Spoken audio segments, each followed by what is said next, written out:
Hi, I'm here with my book group. We're called the Chapter Chicks Book Club. Typically, we'd be in the living room discussing our latest book, but today we've gathered here in the kitchen. Truth be told, I think my friends are a little curious about the cooking videos I've been making, so I've invited them here today to be my live studio audience. I think it's going to be fun, and they'll get to see what I've been up to. Let's get started. I can't think of a better way to show the people that you love how much you care than by making them a wonderful, delicious dessert. So today, I'm making Pavlova. There are three components to Pavlova. There's the meringue casing that has a wonderful marshmallowy inside. Then there's a softly whipped cream that's called chantilly. Of course, it always sounds better in French. That's called crème en chantilly. And then there's the fresh fruit that you put on top. I always finish it with a blizzard of confectioner's sugar. Now, before you start, if you're going to have trouble with your Pavlova, it's going to be at the very beginning because you must have impeccably clean equipment. I've washed my bowl thoroughly with hot water and soap, but then I even take a paper towel with some lemon juice and wipe it out. And then I also wipe the beater with lemon juice also, just to make sure that there's not even a trace of grease or protein in the bowl.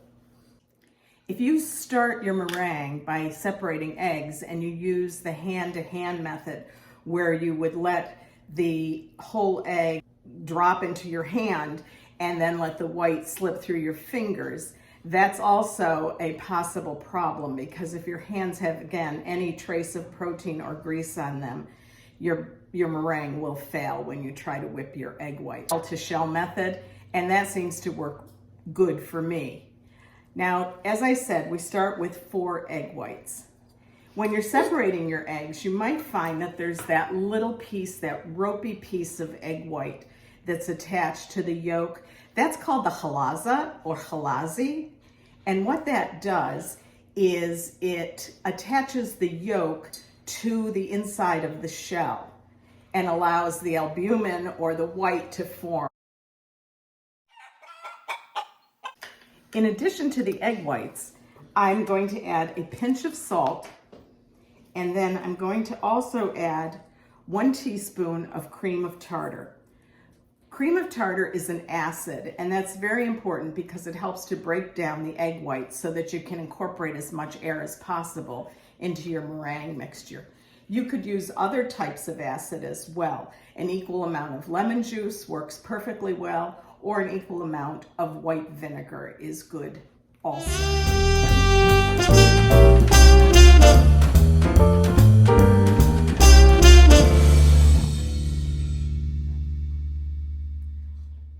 Here's the meringue finished to a stiff peak. Isn't that beautiful? Thank you. Now what I'm going to do, I have my pan that I'm going to bake the meringue on prepared. I've prepared it with a piece of parchment paper that I've made a circle about 7 inches in diameter. I'm going to put it circle side down on my pan, and then I'll take a big spatula and pour the meringue out onto the pan. So I have my big spatula, and I'm going to scoop that meringue that's been very well mixed with the cornstarch and the vanilla extract. And I'm going to put it into the center of my circle. It's beautifully white and soft and just yummy. You cannot eat it this way. Remember that the eggs are raw. Eggs are cooked at 160 degrees. There are other meringues. This is a French meringue or common meringue. There's an Italian meringue or Swiss meringue. Those are cooked first before they're whipped. So they can be used for frostings or fillings. But this is best, or it must be cooked before it can be eaten. It's very good for meringue cookies or pavlova. All right, now I'm going to form it into a classic Pavlova shape. And if you can see this, you just start working it with a spatula. You can use an offset spatula if you have one, and if you're comfortable using it. It doesn't have to be perfect. This is just a cloud of goodness. And I don't have a favorite cloud. They're all beautiful, so it doesn't really matter how you do it.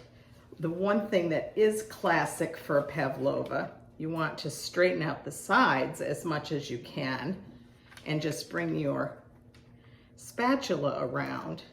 And I'm going to flatten it in the center because this is going to be filled with cream and berries. But then taking a clean spoon, let me just clean off this spatula so I get all of this goodness into the Pavlova. There. Again, flattening it out on top. Even a little indentation isn't a bad thing. But then I'm going to take a clean spoon, and around the edges, I'm just going to go up and bring it up in little swoops.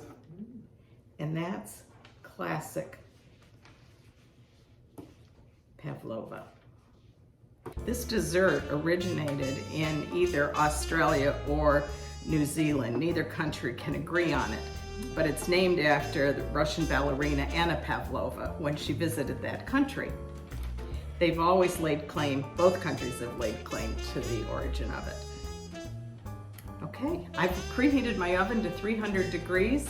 I'm going to put this in that oven and turn it down immediately to 250 and then leave it there for an hour and a half. And then I'll turn the oven off and it has to sit in the oven undisturbed for at least 3 hours. I prefer to leave it overnight. Alexa, set a timer for 1 hour, 15 minutes. Here is the finished meringue case, ready to be turned into a Pavlova. So first we're going to have the whipped cream. And you just put it on top, spread it around. There are little nooks and crannies here that you can fill in. And be generous, of course. So I have strawberries here and blackberries. I've just cut them various ways.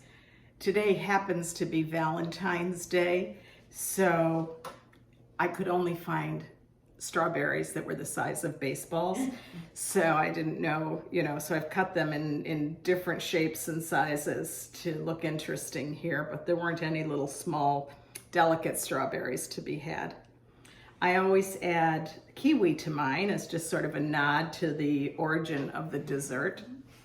Here is the Pavlova, all decorated. I've used blackberries, kiwis, and strawberries, and now I'm going to finish it off with a blizzard of confectioner's sugar.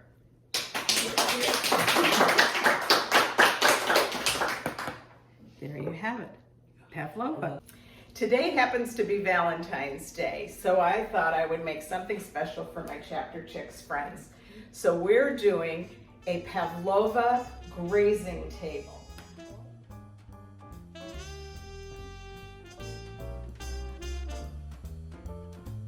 That's it for Pavlova. I hope you enjoyed watching it being made. I hope you enjoyed the Pavlova grazing table. Happy Valentine's Day, and remember, the fork is always on the left.